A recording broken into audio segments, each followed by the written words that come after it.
Hey guys, today I'll be covering the first two lessons in Unit 1 of Kinematics for AP Physics 1, which are 1.1 and 1.2 talks about scalars and vectors for Lesson 1, and for Lesson 2 talks about displacement, velocity, and acceleration.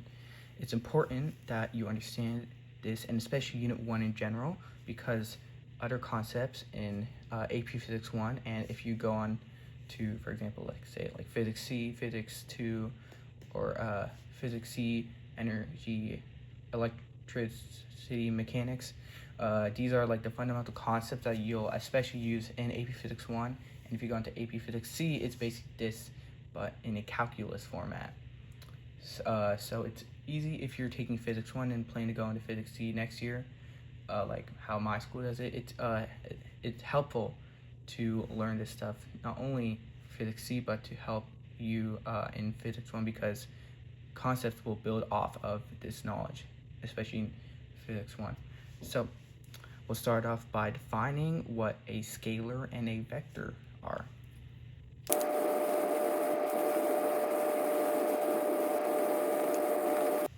So a scalar is a value that only has magnitude, and magnitude is basically the amount of something. So one example of a scalar is time, because that only has an amount of something, not a direction. So for example, you can say like 30 minutes, an hour, or like 5 days, right? It doesn't have a specific direction. A vector, on the other hand, has not only magnitude but also direction. So a important vector, one example of a vector is velocity, which is an important vector that we'll talk about soon. So how velocity is a vector. So velocity, the way you write it, it's like this. You don't usually have to write the east part, but usually the way they'll denote it instead of east-west is positive or negative. But notice how, because of this positive and negative, it shows direction. If it's a negative 8 meters per second, it would go this way. Or sorry, wrong way. It would go this way. If it's positive, it would go instead this way. So, right, it's a vector because we have this direction. And a good way that you can notice is that from the Despicable Me movie, Vector, the main villain, when Vector first introduces himself to Gru, he talks about how his name is a physics term which has magnitude and direction. It's a scene. If you haven't seen it, look it up on YouTube. And that's one of the main ways that you can memorize vectors and scalars. Obviously, if you have different ways, use that. And the main way that you will see vectors on the AP exam is like it's half like arrow, and you'll also see it bolded, but I haven't seen that on the AP exam. They might throw that around. Maybe you might see it in class or whatnot. You'll also see usually a delta and then the value. Delta just means change in. This is the predominant way I have seen it on the AP exam. So that is the one way that you should keep in mind when looking at scalars and vectors.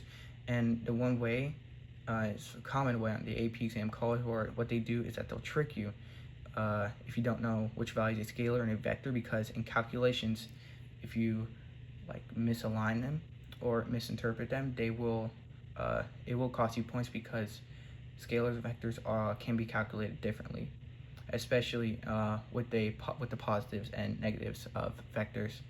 So it's important when calculating vectors, especially vectors, it's important that you take into consideration the positive and negative signs. And speaking of vectors, we'll move on to talking about displacement, velocity, and acceleration.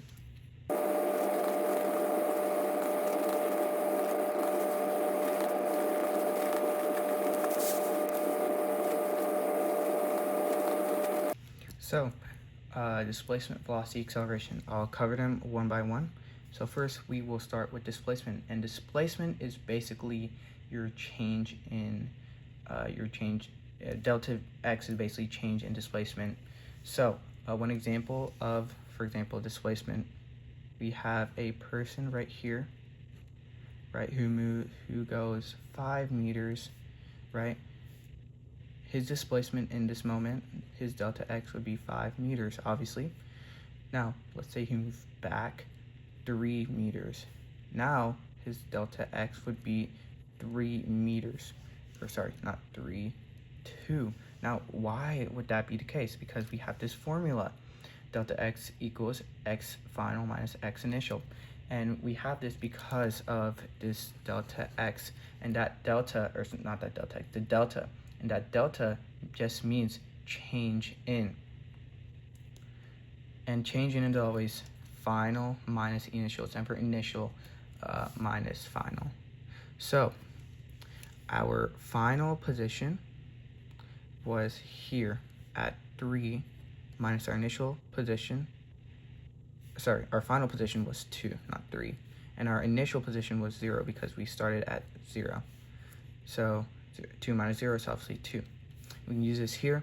Our initial or final position was 5, and our initial was 0 meters. So it would be 5 meters. And it's important, I keep forgetting these, but it's just always important that you have your units labeled, because if you have 5, right, on the AP exam, they'll dock points off because 5 could be anything, right? You don't know what value 5 could be.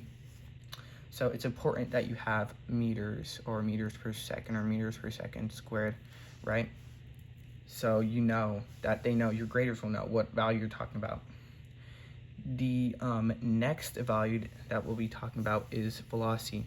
Now, velocity is, how I think about it, is basically kind of is speed, but it's kind of like change in the speed. And this will make sense. So let's say we have this car, right? We have this car, and it's starting from 0 to, let's say, 15 meters, right? And the time it takes is, let's say, 5 seconds, right? If I want to find the velocity, if I want to find how what's the average velocity, right? And remember, all these mean average, so average displacement, average velocity, or actually change in displacement, average velocity, average acceleration. All these are average. So, right, if we want to find our velocity, it would just be delta v equals what's our change in position. Our change in position would be 15, and our time would be 5. And if you're curious how I got to 15, it may be simple now, but I'll show you in a later thing how it might be a little bit like complicated. X final minus x initial. We just got that from this formula right here. You can just plug this in for here, right? Our final was 15, and our initial was 0. 15 minus 0 is 15. So our average velocity would be 3, and the units for this is meters per second, right? Now, that was pretty simple, right? Nothing too complicated. But let's say that this car then moved back 5 meters. What's the velocity when it moved back? All right, let's say that took a total, from moving forward and back, that took a total of 8 seconds. So now what we can do is use that same formula. Delta v equals delta x over delta t. Now what you want to do in this case, and I recommend doing this not only for these equations, but equations in general, is I recommend that you expand them any way you possibly can. So we can expand this, we can expand this. So delta v equals x final minus x initial. And then our t final minus t initial, because delta is final minus initial. And just like general equations, and it doesn't seem as significant now, but when we get on to the equations, the kinematic equations, it will be important to know. But I recommend in terms of equations, because there'll be a lot of like taking equations from different units and plugging them in. I recommend whenever you see a unit, if possible, and if it makes sense in the problem, to plug in that equation. Like you see it's delta x, there's an equation for delta x that we defined right here. You just plug that in. And whenever you see this delta in general, just do final minus initial, because that will make your life a whole lot easier because your units will be messed up. So anyways, you're trying to find the velocity as we move back. So I'm just gonna write this B defining back, right, on all of these. It's important to label with subscripts to know what is what. So our final position, you may say 5, but it's actually 10 because we ended up, this was our final position, we ended up at 10. So I'll just rewrite it here. Our delta V would be equal to 10. What was our initial position? It's at 0 because we started at 0.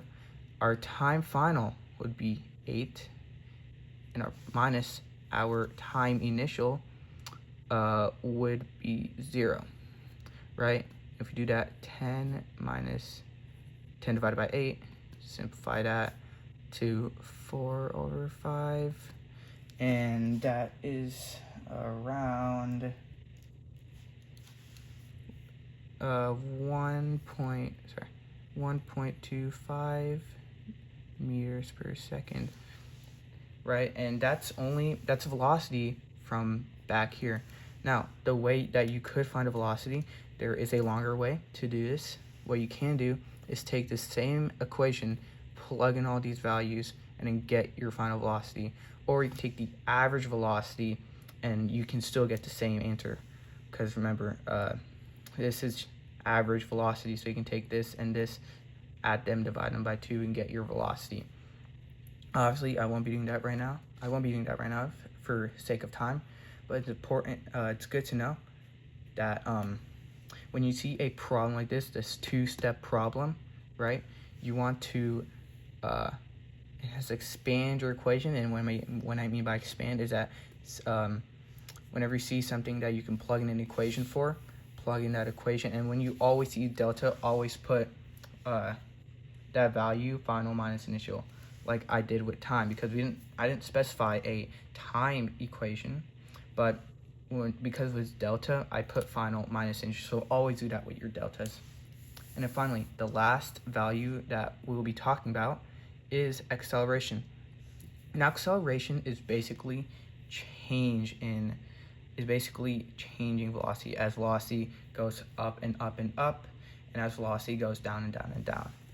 So basically, let's take the car from earlier, right? It's moving at 3 meters per second, right? At t equals 1, at 1 second, right? At t equals 2, let's say, it moves at 6 meters per second, right? That acceleration, we can find that acceleration. A equals delta V over delta t. Our velocity, final minus initial, our final velocity was 6. Our initial velocity was 3, all over our time. Our final time was 2. Our initial time was 1. So 3 over 1, we'll get our average acceleration equals 3 meters per second. So basically, all that acceleration is that your velocity is changing up and down, right? And this is just for these values in general. I use positive values for these, but it can always be negative. So, and direction matters, or displacement matters, sorry. Like if this car was moving back 3 and then more 6 meters per second, right? Then our acceleration would not be 3, it would be -3 because we're moving in that negative direction. And one more thing with velocity, another example I want to show here is that, let's say I'm walking around the block, right? I start here, I walk, and I end up here.